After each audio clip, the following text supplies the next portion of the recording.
Pur repetto concordia fidelium, et via moris in egi non accenti. Emite spiritum tuum et creabuntur. Premus Deus que corda fidelium Sancti Spiritus illustrazione oculisti, da nobis neodum spiritu recta sapere, ed io sempre conservazione gaudere, per Christum Dominum nostro. Ave Maria, gratia plena Dominus te, benedicta tui mulieribus, et benedictus fructus ventris tui, Iesus.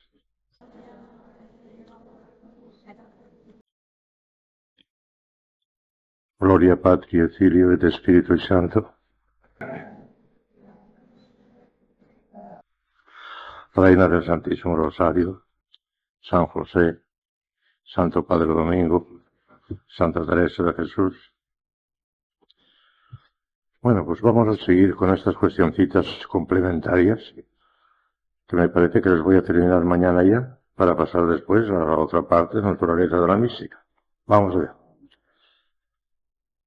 La primera cuestioncita de esta tarde, porque ya son cuestioncitas, aunque una de ellas es muy importante, como verán, es los grados de la perfección cristiana.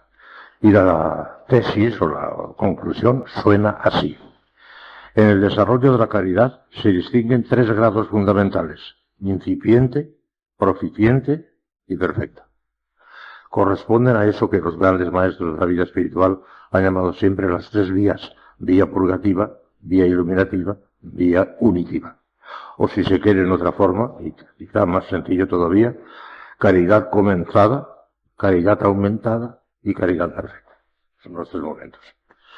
Bueno, ¿cuál es la preocupación que ha de tener el primero, el segundo y el tercer momento? Lo explica maravillosamente Santo Tomás. Les voy a leer el textito y lo comentaré un poquito. En el primer grado, o sea, la caridad proficiente, la vía purgativa, la caridad comenzada, en el primer grado la preocupación fundamental del hombre debe ser la de apartarse del pecado y resistir a sus concupiscencias, que se mueven en contra de la caridad. Y esto pertenece a los incipientes, en los que la caridad ha de ser alimentada y fomentada para que no se corrompa. Cuando una persona comienza su vida espiritual, que todavía no está desarrollada en su alma la caridad, ni muchísimo menos, está empezando, es un principiante, lo primero que tiene que hacer es procurar no volver atrás.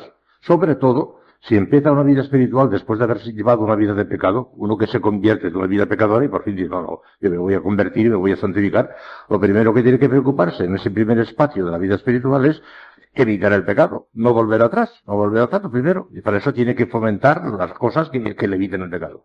Sí. Ya veremos después en qué forma. Luego viene el segundo grado, cuando ya es la caridad aumentada. Ya lleva cierto tiempo practicando la caridad y ya se mantiene siempre en estado de gracia, por nada del mundo cometería un pecado grave, se dejaría quemar vivo si es preciso. ¿Qué es lo que tiene que hacer desde que está en el segundo grado, que está en la caridad aumentada? En el segundo grado, el hombre ha de preocuparse principalmente de adelantar en el bien, y esto corresponde a los proficientes, que han de procurar que la caridad aumente y se fortalezca en su alma. Ya no se trata tanto de rechazar lo malo, como de incrementar lo bueno. Es la vía iluminativa, la vía de los que están en término medio, la vía nuestra. Casi todos nosotros, con toda seguridad, estamos en esta vía segunda. Hemos ya rechazado la primera, gracias a Dios. Nos dejaríamos matar y quemar vivos antes de que cometer un pecado, eso ya está quitado. Pero estamos ahora en ese progreso de ir creciendo, estamos ahora en el medio, que es lo nuestro. Porque el tercer grado, que es el de la vía unitiva, en el tercer grado, en fin, el hombre ha de procurar unirse íntimamente a Dios y gozar de Él. Y esto pertenece a los perfectos, que desean morir para estar con Cristo. Los perfectos desean morir para estar con Cristo. Decía Josué, y decía bien, que el cristiano que no desea morirse no es buen cristiano. Yo le corrijo un poquitín la frase, para dejarla del todo perfecta, diciendo, el cristiano que no desea morirse no ha llegado a la perfección. Porque los perfectos, todos sin excepción, absolutamente todos los santos han deseado morirse. ¿Cuánto antes? ¿Cuánto antes? Aguantan el permanecer en este mundo todo el tiempo que ellos quieran. Si Dios quiere 100 años, 100 años. Pero lo soportan porque Dios lo quiere, ¿no? Pero no porque ellos preferiría morirse esta tarde mejor que mañana. Si a un santo le preguntas, ¿cuándo quisieras morir? Esta tarde. Porque esperar a mañana, esta tarde, cuanto antes. Y el que no está en esa disposición no ha llegado a la cumbre. No digo yo que sea un mal cristiano, ni mucho menos, pero no ha llegado a la cumbre. Todos los santos sin excepción. Dicen lo de Santa Teresa, que muero porque no muero. Y están deseando con toda su alma que se adelante cuanto antes. Si en el Padre Nuestro pedimos esto. La expresión, venga a nosotros tu reino, significa la muerte. Venga a nosotros cuanto el reino de Dios. Estamos pidiendo la muerte en el Padre Nuestro. Uno de los sentidos de ese bien a nosotros de rey es pedir la muerte, cuanto antes. Miren ustedes, se nota en qué grado está uno. Si excluye el pecado mortal, totalmente excluido, ya estamos en el primer grado de caridad, pues al fin y al cabo ya ama a Dios por encima de todas las cosas, ya ama a Dios por encima de todas las cosas. Cuando está dispuesto a morir, si es preciso, antes de que ofenda el pecado mortal, pero tiene el grado ínfimo todavía, nada más que el grado ínfimo. Con eso, si se muere en ese grado ínfimo, se salva. Porque está en gracia de Dios, porque no quiere pecar mortalmente y porque por nada del mundo al día. Por consiguiente, ya está incipiente. Ya está la caridad incipiente. Suficiente para salvarse. Pero está muy lejos de la perfección todavía. Si además de evitar el pecado mortal, evita el pecado venial, en serio, el pecado venial, ya está en la caridad aumentada. Ya está en la vía iluminativa, ya está muy adelante en la vida espiritual, muy adelante. Cuando se evita el pecado venial, en serio, está uno muy adelante ya. Pero todavía no ha llegado a la perfección. Porque para llegar a la perfección es preciso que evite incluso las imperfecciones voluntarias. O sea, que tenga una tendencia a lo más perfecto siempre, a lo más perfecto, tendencia. No lo logrará de una manera actual, permanente, no lo logrará porque no es posible. Pero la tendencia hacia lo más perfecto continua, la tendencia hacia lo más perfecto, a evitar las imperfecciones, a obrar de la manera más intensa posible, eso es imperfecto. Aunque el primero evita el pecado mortal, el segundo evita el pecado venial, el tercero trata de evitar hasta las imperfecciones voluntarias. Pero claro, aquí hay una cosa que hay que tener muy en cuenta, que estos no son departamentos estancos, sino que se comunican entre sí. Y a veces un principiante, porque Dios quiere, y lo dice Santa Teresa y lo explica muy bien, a veces recibe un chispazo incluso de contemplación infusa, de una cosa muy alta. El Señor le da un toquecito místico, se estremece, es porque quiere atraerle, le quiere engolosinar, dice Santa Teresa, para ver si le hace más. O sea que aún un principiante a veces participa de alguna manera, no solamente del segundo grado, sino del tercer grado, pero de una manera, una chispa, una cosa, un relámpago, una cosa rápida. Uno que está en el segundo grado, que parece que está ya lejos del pecado, todavía tiene que tener cuidado para no volver al pecado. Y además, y en ese segundo grado recibirá esos chispazos de vida mística más frecuentemente que está en primero ya. O sea que no son departamentos estancos. Esto nada más que esto, aquí nada más que esto, aquí no. Hay cierta comunicación. Y el que está en la cumbre, Santa Teresa, en la séptima morada dice, algunas veces la deja nuestro Señor en su natural. A pesar de que han llegado hasta lo más alto de la cumbre, pues llega un momento que no sienten a Dios en aquel momento. Y tienen que actuar como un pobre asceta, como un pobre principiante. Y tienen que esforzarse incluso en la meditación, en aquel pensar, porque en aquel momento no se lo puede al Señor. De manera que hay una manera de interferencia entre los tres. ¿Sí? Pero lo que prevalece en el primero es evitar el pecado. En el segundo lo que prevalece es tratar de adelantar. Y en el tercero lo que prevalece es unirse a Dios y gozar de Él. Desear morir. Y desear morirse. Se podrían decir muchas más cosas en torno a esto, pero como son tres cuestiones que quisiera tocar, la segunda es si la perfección cristiana es posible en esta vida. Parece que no. A primera vista parece que la perfección no es posible en esta vida. Porque como resulta que la caridad, como les dije y expliqué ya, es una participación del amor infinito del Espíritu Santo. Por mucho que crezcamos, nunca llegaremos a ese fin. Por consiguiente, a la perfección. Es decir, bueno, ya he llegado a la perfección, no es posible, si no puede tener tope. La perfección no tiene tope y por consiguiente no es posible en este mundo. Hay que hacer muchas cosas. Hay que hacer muchas distinciones aquí, mire usted eso. La perfección cristiana puede considerarse de una manera absoluta por parte del que ama y por parte del objeto amado, que es Dios, y en este sentido el único perfecto es el mismo Dios. Solamente Dios es perfecto. ¿Por qué me llamas bueno? Solamente es bueno Dios, solamente Dios es bueno, se lo digo con estos señores del muchacho. Con la perfección total por parte del que ama y por parte del objeto amado, solamente Dios es perfecto. Ni la Virgen. La Virgen no ama a Dios de una manera infinita porque no es posible. No es posible. Amaba con toda su alma. Pero de una manera infinita por parte del objeto amado, no es posible. Bueno, que en ese sentido solamente Dios es perfecto. ¿Por qué me llamas bueno? Solamente es bueno Dios. Pero claro, hay que distinguirlo. Entonces, ¿qué podemos hacer nosotros? Mire, por parte del que ama, de una manera absoluta, está siempre en la máxima tensión de día y de noche, imposible en este mundo, solamente en el cielo, ya se lo expliqué. En el cielo estaremos con la máxima tensión sin ningún esfuerzo. Al contrario, aquello será nuestra felicidad. Nos saldrá la máxima tensión con la máxima facilidad, con un deleite inmenso, siempre, constantemente, de día y de noche, mejor dicho, de día nada más, porque en el cielo no hay noche. Ya está. De manera que siempre en el acto actual, en el cielo. En este mundo no es posible. Ahora, de una manera que destruya la caridad, ya tiene el primer grado, el primero el que se aparta del pecado mortal. Y ese ya, como ya les acabo de explicar antes, ese ya, si se muere en esas condiciones, ya tiene la salvación eterna. Porque tiene la caridad incipiente y ama a Dios en cierto sentido sobre todas las cosas, puesto que está dispuesto a pasar por todo antes que... Si no estuviese dispuesto a pasar por todo, pues yo cumpliré todos los mandamientos menos ese está ya en pecado. No. Pero el que está dispuesto a pasar por todo antes que cometer un pecado mortal ya tiene la caridad incipiente y si se muere con ello, ya tiene de alguna manera la caridad empezada y por consiguiente se salva hacia. El que ya evita del pecado mortal, el pecado venial, y a la forma en que lo evita precisamente por caridad, porque ha de ser siempre por caridad, ha de ser siempre por amor. Estamos en el segundo momento. Y cuando ya se hace un esfuerzo tremendo para llegar siempre a lo más perfecto, tendencia habitual a lo más perfecto, para evitar incluso las imperfecciones voluntarias, está en la cumbre de la perfección en cuanto cabe en este mundo, pero con diferentes grados. Dentro de cada uno de estos momentos hay una infinidad de grados, y dentro de la unión transformativa también hay una infinidad de grados. Unos santos son de primerísima categoría, y dentro de la primerísima categoría de super santos de primerísima, hay muchísimos grados.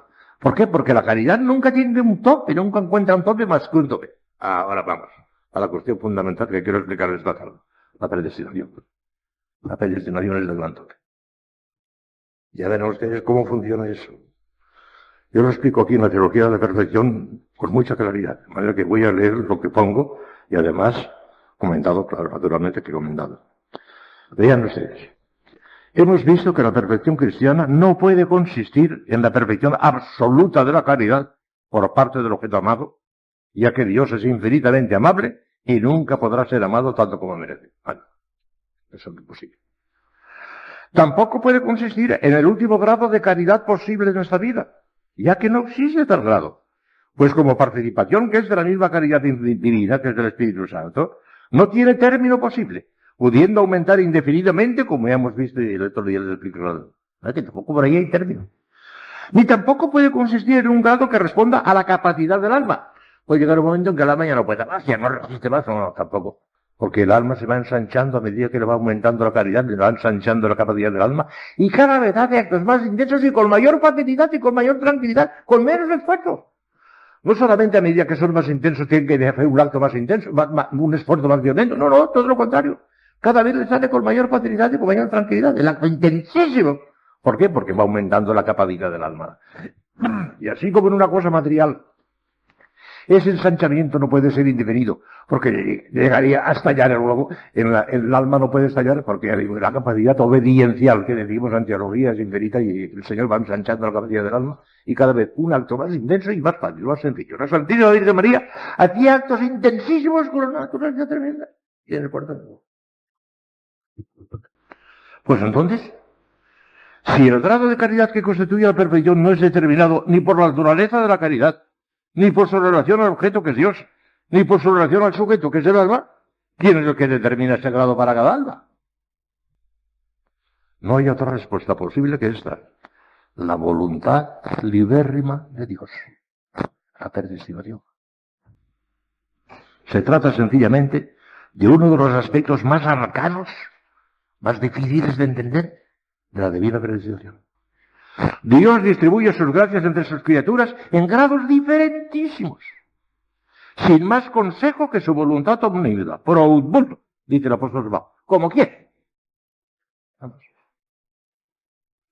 Son misterios insondables que escapan en absoluto a la pobre razón humana. Pero en cuanto nosotros podemos alcanzar estas cosas, la razón más profunda de esta a primera vista desconcertante desigualdad la insinuó San Pablo en su maravillosa visión del cuerpo místico de Cristo cuando escribía a los fieles de Éfeso. A cada uno de nosotros ha sido dada la gracia en la medida del don de Cristo. Él constituyó a unos apóstoles, a otros profetas, a otros evangelistas, a aquellos pastores y doctores para la perfección consumada de los santos, para la obra del ministerio, para la edificación del cuerpo de Cristo, hasta que todos alcancemos la unidad de la fe y del conocimiento del Hijo de Dios, cual varones perfectos a la medida de la plenitud de Cristo. Y todavía, en la primera de los Corintios, en ese capítulo 12, que es el anterior al 13, que es el de la caridad, dice una cosa maravillosa San Pablo. Lo voy a leer, aunque ustedes ya la conocen de sobra, pero para que ustedes nos asomaremos un poquitín al misterio de la predestinación. ¿Por qué hace Dios eso? Dice San Pablo, 1 Corintios capítulo 12. Hay diversidad de dones, pero uno mismo es el Espíritu. Hay diversidad de ministerios, pero uno mismo es el Señor. Hay diversidad de operaciones, pero uno mismo es Dios, que obra todas las cosas en todos. Y a cada uno se le otorga la manifestación del Espíritu para común utilidad. Ahora les explicaré con un ejemplo muy clásico, muy claro, para que lo vean muy claro. Para común utilidad. A uno le es dado por el Espíritu la palabra de sabiduría. A otro la palabra de ciencia, según el mismo Espíritu. A otro fe en el mismo Espíritu. A otro don de curaciones, a otro fe en el mismo Espíritu. A otro don de curaciones. A otro operaciones de milagros. A otro profecía. A otro discreción de espíritus. A otro género de lenguas. A otro interpretación de lenguas. Todas estas cosas las obra el único y el mismo Espíritu que distribuye a cada uno según quiere. Pro gusto, como quiere. Porque así como siendo el cuerpo uno tiene muchos miembros, y todos los miembros del cuerpo, con ser muchos, son un cuerpo único, así también Cristo. Porque también todos nosotros hemos sido bautizados en un solo Espíritu, para constituir un solo cuerpo. Y todos, ya judíos, ya gentiles, ya siervos, ya libres, hemos bebido del mismo Espíritu. Porque el cuerpo no es un solo miembro, sino muchos. Si dijera el pie, porque no soy mano, no soy del cuerpo. No por eso deja de ser del cuerpo. Y si dijera la oreja, porque no soy ojo, no soy del cuerpo. No por eso deja de ser del cuerpo. Si todo el cuerpo fuera ojos, ¿dónde estaría el oído? Y si todo fuera oídos, ¿dónde estaría el olfato? Pero Dios ha dispuesto los miembros en el cuerpo, cada uno de ellos como ha querido. Si todos fueran un miembro, ¿dónde estaría el cuerpo?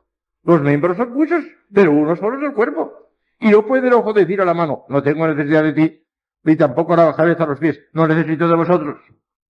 De esta suerte, si padece un miembro, todos los miembros padecen con él. Y si un miembro es honrado, todos los otros se gozan. Pues vosotros sois el cuerpo de Cristo, y cada uno en parte, según la disposición de Dios en la Iglesia, primero apóstoles, luego profetas, luego doctores, luego el poder de milagros, las virtudes, después las gracias de curación, de asistencia, de gobierno, los géneros de lenguas. ¿Son todos apóstoles? ¿Son todos profetas? ¿Son todos doctores? ¿Tienen todos el poder de hacer milagros? ¿Tienen todos la gracia de las curaciones? ¿Hablan todas las lenguas? ¿Todos interpretan? Aspirad a los mejores dones, pero quiero mostraros un camino mejor. Y ahora viene el capítulo 13 en que muestra el camino mejor, que es la caridad. Ustedes saben. Bien. Voy a poner un ejemplo para que vean clarísimamente por qué es eso. Imaginen ustedes que un piano no tuviese más que una sola tecla. Y que fuese la más perfecta de todas, qué sé yo, el do de pecho, no sé cuál es, pero la más perfecta. Si no tuviese más que eso, no habría melodía posible, porque siempre se tocaría el mismo ruido, es una cosa monótona, siempre no habría melodía. Para que haya melodía es preciso que haya muchas teclas y que unas suenen de una manera y otras suenen de otra. Y entonces pues, resulta una armonía maravillosa. Como en el cuerpo, si no hubiésemos que un solo miembro, no tuviéramos más que ojos, no sería cuerpo. Tiene que haber muchísima diversidad para que el conjunto, porque todo es para común utilidad, como dice San Pablo. Todo en orden al cuerpo místico de Cristo. Cada uno de nosotros no representamos nada. Es el cuerpo místico de Cristo. Es el Cristo total. Es el cabeza y nosotros los miembros. Y aún eso mismo en el cielo desaparecerá también de alguna manera, porque será Dios todo en todos. Ahora que ven ustedes de qué manera está todo orientado a la armonía del conjunto, a la armonía del conjunto. Y para que haya armonía del conjunto, una tecla tiene que sonar de una manera, otra tecla tiene que sonar de otra manera y otra tecla. No habría armonía si no fuera. Y por eso, ahora el misterio no está ahí. Esto se entiende, si esto es fácil, esto se entiende. El misterio no está ahí. Ahora les diré dónde está el misterio. En que haya disonancia, eso es necesario, no habría armonía, si no. Eso se entiende perfectamente. Ahora verán el misterio. Pero voy a leer en primero lo que acaba de decirles, que está muy bien explicado aquí. No cabe duda. Según el apóstol San Pablo, por los textos que les acabo de leer, la desigual distribución de las gracias tiene ante todo una finalidad de conjunto. Está hecha en vistas a la totalidad del cuerpo místico de Cristo. Tocamos aquí uno de los misterios más insondables de nuestra fe, nuestra predestinación en Cristo. Podría decirse que el Dios de la predestinación no ha tenido en cuenta al realizar la de los hombres más que una sola realidad inmensa. Cristo en su doble aspecto personal y místico. Todo lo demás desaparece y se espuma ante la mirada de Dios, si es lícito emplear este lenguaje. Y precisamente porque todo está subordinado y orientado a Cristo, es forzoso que haya entre sus miembros un ordenadísimo desorden, una disonancia armoniosísima, si nos permiten estas paradojas, con el fin de obtener la belleza suprema, la grandiosa sinfonía del conjunto total. Si a esto añadimos que la formación del cuerpo de Cristo no es todavía la finalidad última de la creación, sino que el Cristo total, la cabeza y los miembros, están subordinados y orientados a la gloria de Dios, finalidad suprema, alfa y omega de los planes de Dios en sus operaciones a destra, habremos recogido sus líneas esenciales, el maravilloso plan divino de nuestra predestinación en Cristo. Único que puede darnos una idea finalista, siquiera sea remota y oscura para nuestra pobre inteligencia, del angustioso problema de la desigualdad. Únicamente cuando contemplemos cara a cara a Dios en la visión beatífica, veremos maravillosamente armonizadas en la eminencia de la esencia divina, la iniciativa de Dios y la libertad del hombre, los derechos inalienables del Creador y la cooperación meritoria de la criatura. Pero como digo, este no es un misterio. Ahí no está todavía el misterio, porque eso se comprende.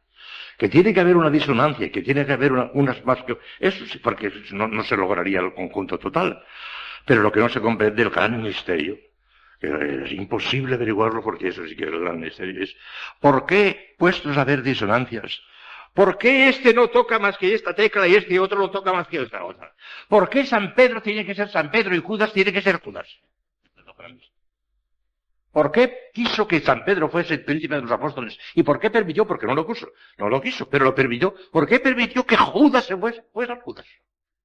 ¿Por qué no al revés? ¿Por qué no Pedro es Judas y por qué Judas no es Pedro?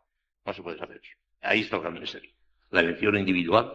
El conjunto total es sencillo y fácil, se explica perfectamente. Tiene que haber armonía, tiene que haber disonancia. Pero el por qué este sí y el otro no. San Agustín, que estudió este problema a fondo, en cuanto a la pobre razón humana puede estudiarlo, dijo, no li judicare si non vis errare.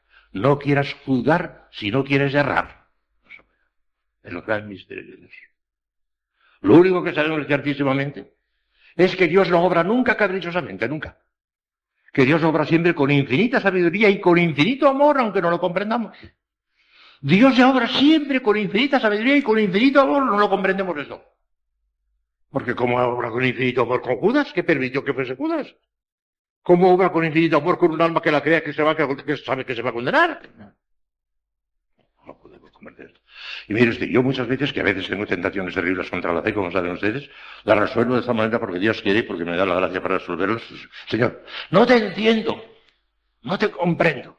Pero sé que eres infinitamente santo, infinitamente justo, infinitamente misericordioso, que todo lo que haces está muy bien hecho, y aunque no lo comprendo, lo adoro todo porque tiene que estar bien hecho, porque lo has hecho tú. Hay un versículo de un salmo maravilloso. Iudice Domine vera, justificatam se pedirsa. Los juicios de Dios son verdaderos, están justificados por sí mismos. Y eso es clarísimo. Los juicios de Dios son verdaderos, están justificados por sí mismos. Que yo no lo entiendo, ¿y a mí qué? Pero sé que Dios lo hace todo santísimamente y misericordiosísimamente. No lo entiendo, pero sí, se acabó. Y hay que bajar la cabeza. Mira usted hasta dónde he llegado. Para vencer las tentaciones contra la fe, que a veces las tengo terribles, he llegado a decirle al Señor esto: Señor, me gustaría que aún en el cielo, aún en la visión beatífica, no llegase nunca a ver claras estas cosas, para tener que rendirte mi inteligencia durante toda la eternidad. Porque si al llegar allí lo veo claro, entonces ¿qué mérito tendré? ¿Qué mérito tendremos cuando veamos que todo estaba muy bien pensado? Cuando lleguemos al cielo veremos que estaba muy bien pensado, que Dios permitiese que Judas fuese Judas. Allí veremos que estaba muy bien pensado. Aquí no lo entendemos. Pero allí lo veremos. Y me gustaría incluso para rendirle eternamente mi juicio no verlo claro ni allí. Son juicios de Dios, son cosas inescrutables, no podemos. Y claro, como cada uno tiene su grado de predestinación, que eso es lo que iba. Porque todo esto que tiene que ver con la caridad, tiene que ver con la caridad que cada uno tiene su grado de predestinación. Pero con dos voluntades que hay en Dios, fíjense bien en la oración esplendida que yo explico muy claro. Hay una voluntad antecedente de Dios que es aquel grado de caridad y santidad al cual Dios querría que llegásemos si no le pusiéramos obstáculos. Y hay otra segunda voluntad de Dios, que es lo que llamamos voluntad consiguiente, que es aquella voluntad a la que Dios se resigna porque nosotros no le hemos permitido subir hasta arriba. Y claro, la inmensa mayoría de nosotros, por desgracia, llegaremos a la voluntad subsecundaria, es la voluntad permisiva, ¿cómo se llama? Voluntad consiguiente. Pero al antecedente no llega más que el santo que ha llegado a completar, que ha llegado al santo. Claro, como no sabemos cuál es nuestra cumbre, pues hay que seguir adelante. Y hemos de pedir al Señor que nos conceda la gracia, en la forma que sea. Si pudiera decirles alguna cosa íntima, que no sé decir cosas íntimas, ya está. Verían ustedes hasta dónde he llegado yo para decir cosas de estas cosas. Si pudiéramos, en fin, hay que pedir al Señor con toda el alma que nos eleve hasta la voluntad antecedente, que es la que Él quiere de verdad. La otra es la que nosotros no le permitimos tener, que es la que Él quiere. Que nos lleve a la voluntad antecedente en la forma que Él quiera, conforme quiera, en la forma que quiera, en este mundo, en la eternidad, con 50 siglos de purgatorio, como quiera, en la forma que quiera, pero a la voluntad antecedente. Y esto sí. Ahora, pedirle 1 centímetro más de la voluntad antecedente es un pecado de orgullo, de soberbia, de obstinación, en contra de la voluntad de Dios. No se debe pedir. Es decir, yo quisiera ser tan santo como la Virgen, yo quisiera ser tan santo como San Juan de la Cruz. Es una necedad. Y además una falsa de soberbia y es ir contra la voluntad de Dios. Querer subir por encima de la voluntad antecedente es ir contra la voluntad de Dios. Ay, es que si subiera más arriba, pues glorificaría más a Dios. La gloria de Dios no vale nada comparada con la voluntad de Dios. Que la voluntad de Dios es incomparablemente más perfecta que la gloria. La gloria es el resplandor extrínseco y la voluntad es el mismo. De manera que querer subir por encima de la voluntad antecedente es un acto de soberbia, es un acto de necesidad, de ignorancia. El Señor se veía, ¿qué está esto? No sabe lo que dice. De manera que no hemos de dejar, no hemos de querer ser como San Juan de la Cruz o como Santa Teresa. No, señores, no, señores, no, señores. Sino el grado de nuestra misericordia de fe. Pero que nos deje llegar hasta el último grado, o sea, a ese grado de nuestra antecedente, no del conseguir. No sé si me explico bien. Pero esto hay que hacerlo. Es el gran misterio. Y bajen la cabeza, hijos míos. No traten de comprender estas cosas porque no se comprenden. Son grandes misterios. Y en la visión beatífica, los teólogos están de acuerdo en esto, que en la visión beatífica veremos con claridad estos misterios. No sé. Pero yo he llegado a decir al Señor que ni aún en la visión beatífica me gustaría verlo claro para rendirle eternamente. Rindan su juicio. No le pidan cuentas a Dios. No somos nosotros quien para pedir los cuentas. ¿Y por qué son fulana? ¿Y por qué son mengana? ¿Y por qué no yo? Es intolerable, eso es vergonzoso, es intolerable eso. Es intolerable. El tuyo. Ah, que por desgracia casi seguro que no llegarás a la voluntad antecedente. Porque no le dejarás. No le dejarás. Si le dejáramos, llegaríamos todos, porque la voluntad seria de Dios, la que de verdad quiere, con toda su alma, si es que se puede hablar así, es la voluntad antecedente. Pero se resigna a que sea la voluntad consiguiente porque no le dejamos otra cosa. Por eso la Madre Maravilla decía también, si tú le dejas, si le dejáramos, llegaríamos a la voluntad antecedente. Pero casi seguro que no le dejaremos. Hasta ahora no le estamos dejando. Porque si hubiéramos llegado a la voluntad antecedente, lo hubiéramos muerto ya. Ya no tiene sentido la vida. No habría llegado a la voluntad antecedente, no tiene sentido. Estas son cosas tremendas, de una profundidad enorme para mí. Ya está. Y creo que lo he explicado con claridad, a pesar de que son misterios tremendos, pero me parece que lo que se puede barruntar, lo he explicado. Dios no ha tenido en cuenta más que la sinfonía total del cuerpo mismo. Y por eso tiene que haber teclas más altas y otras teclas más bajas para que haya sinfonía. Si no, no habría más que una sola tecla, no habría sinfonía. Si no tuviéramos más que una mano, no tuviéramos pies, nuestro cuerpo sería imperfecto. Tenemos que verlo todo. La infinita sabiduría de Dios. Por el amor de Dios, no cometan nunca, y cuando venga la tentación, rechácenla enseguida, de querer pedirle cuentas a Dios. No le pidan cuentas a Dios de nada, que todo lo hace bien. Hizo bien que Judas no se Judas, aunque no lo comprendamos. Porque todo lo que hace Dios. Eso no lo quiso él, pero lo permitió. Y lo que permite, pues también permitió. Ya está. Tremendas. ¿Cuántas veces Judas? Hay una película, Jesucristo, su bienestar, que tiene muchísimas cosas malas, y en fin, pero una de las cosas tremendas que hay. Ha visto el Papa, y lo hemos visto todos, esa película se la hemos puesto en Madrid y demás, la vida de Cristo, pero a su manera y con muchas barbaridades. Y Judas se desespera. Y yo, ¿por qué no? ¿Por qué no? Se desesperó. Aquello. Gracias a Dios está clarísimo que todos nosotros estamos predestinados para el cielo. Si no, no tendrían vocación. Predestinados de una manera muy alta. Predestinados para santos. De una manera muy alta estamos predestinados. Eso está clarísimo ya. Clarísimo ya. ¡Hala! Pues ahora luchar y esforzarse para pedirle a nuestro Señor, al precio que sea, Señor, al precio que sea, hazme llegar a tu voluntad antecedente. Y no porque llegando a la voluntad antecedente tendré un grado de gloria muy alto, si no me interesa eso tampoco, sino porque de esa manera te glorificaré. Y no porque me interesa gran cosa tampoco tu gloria. Porque tu gloria al fin y al cabo es una cosa sencilla, sino porque lo quieres tú así, por consiguiente para darte gusto. Ni siquiera para glorificarte, sino para darte gusto. Porque la gloria aún todavía no es intrínseca. Mira tú por dónde. La voluntad no es intrínseca, esa sí está para dentro. Para darte gusto. Ya sé que con esto no te añadiré nada, porque a Dios no le podemos añadir nada. Y si no me santifico, y si pierdo la vocación, y si me condeno, no te quitaré nada. Si soy santa, no te añadiré nada. Y si me condeno, no te quitaré nada. Pero quiero llegar hasta la cumbre porque tú lo quieres así para darte gusto. Ni siquiera por mi vida, sino por el tuyo. Vamos a explicar las cosas mejor. Allí nos te gracias, omnipotens Deus, pero la de que en secula seculorum. Amén.